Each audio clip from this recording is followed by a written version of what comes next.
Hi everyone, and welcome back to Kimbo's Comfort Kitchen. Gobble, gobble, gobble. It's that time of year again.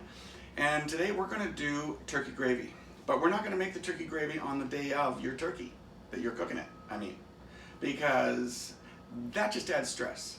So in order to take control of your kitchen, especially if you're a small kitchen like mine and I'm cooking for 8 people, I really don't want to have to deal with that at that time. Anything I can do the day ahead, I will be. And I have other episodes that will be showing other dishes that you can do a day ahead as well. The less you have to do, the easier it is for you. I should coin that phrase. Anyway, I hope you enjoy. This is made from scratch. You can go and buy the stock if you want to make this gravy, but it won't be the same. All right, go out and get yourself some turkey legs and wings, and we will get going. Let's get this show on the road.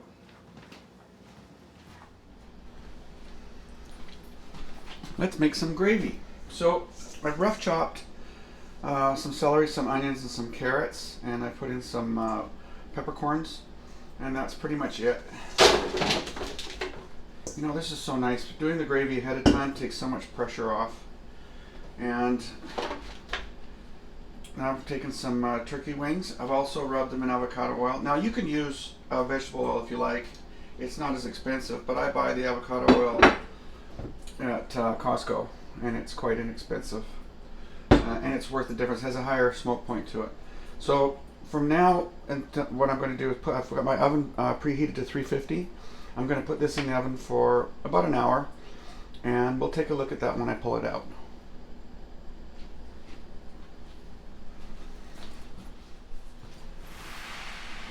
Okay, so we've just now pulled this out of the oven. Got a little browning happening here, and I'm going to take these and throw them in my stock pot. And you might have wondered why I'm using this tinfoil one. Well, they're inexpensive, and I have a tiny oven, so the big ones don't fit, and this one I can shape to the size that I want. I'm going to take all of this goodness and pour that straight in.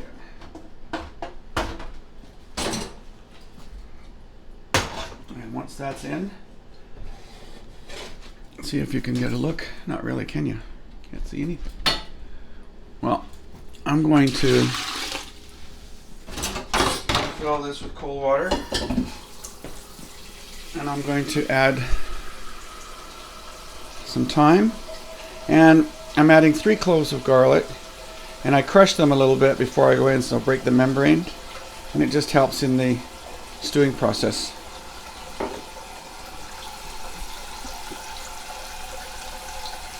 There. So I'm going to fill up this pot so that it covers all of the ingredients, and that's about it. So you can see now that's what we've got. Now I'm going to put this on high, and as soon as it starts to boil, I'm going to turn it down to a low simmer, and I'm going to let that go for about 3 hours. All right.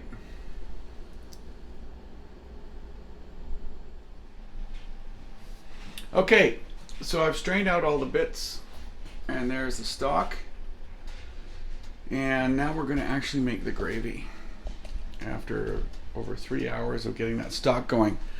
So here's how it's going to work, and I've got to admit to you that I've cheated, because what I've done is I've taken some duck fat, which I keep in my freezer, and I'm going to add that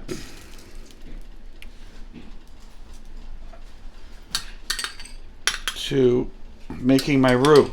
Now, what a lot of people do is they will skim off the fat while they're making the stock, but frankly, I don't want to. I like the duck fat, and I've got some butter that I've had from before, some parsley butter that I made. You don't have to have parsley butter, but any kind of butter will do. And I'm going to put that in.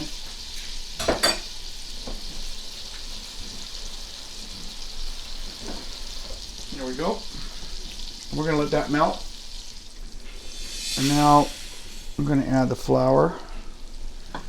And I'm going to whisk this in.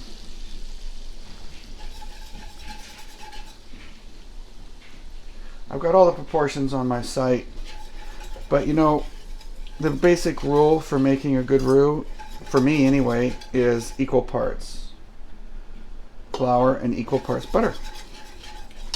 I'm more looking at the texture to see what it turns out like, and I want it to sort of look kind of doughy.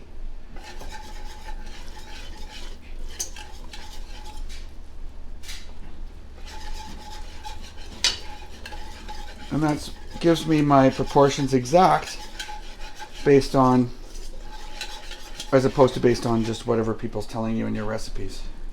So by all means go by my proportions on there. But when you see this, when you see the texture that I'm looking for, you'll get the picture. And I think we're pretty close right now.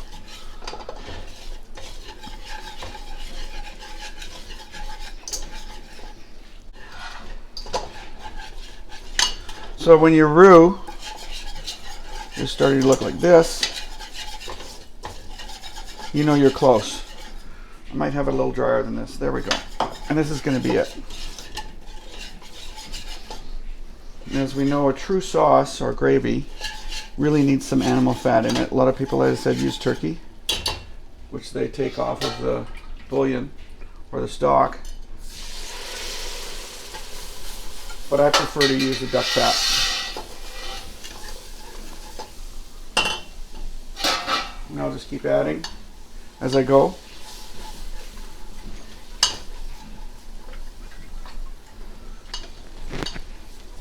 Kind of looks like mashed potatoes at this point, but don't worry. This is going to give a really nice creamy texture when it's done. At first you want to be fairly careful when you're adding your stock or it becomes lumpy. Now if you ever end up with a lumpy gravy, it's pretty easy to fix. You just use a strainer. But this will be fine. I'll just keep adding to the mixture.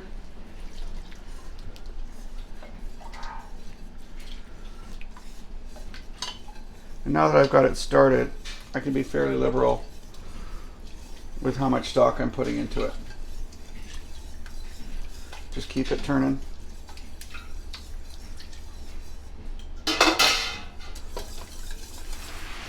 Now, the best part about this whole exercise is that I just spent the better part of 4 hours making this gravy, but I'm making this ahead of time. So on the day of, I have no pressure. In fact, this particular gravy, I'm not going to serve tomorrow because this is 4 or 5 days ahead now of, I'm 5 days out from Thanksgiving. And I'm going to freeze this. And then the day of, I can pull it out in the morning. And I have myself homemade, beautiful turkey gravy.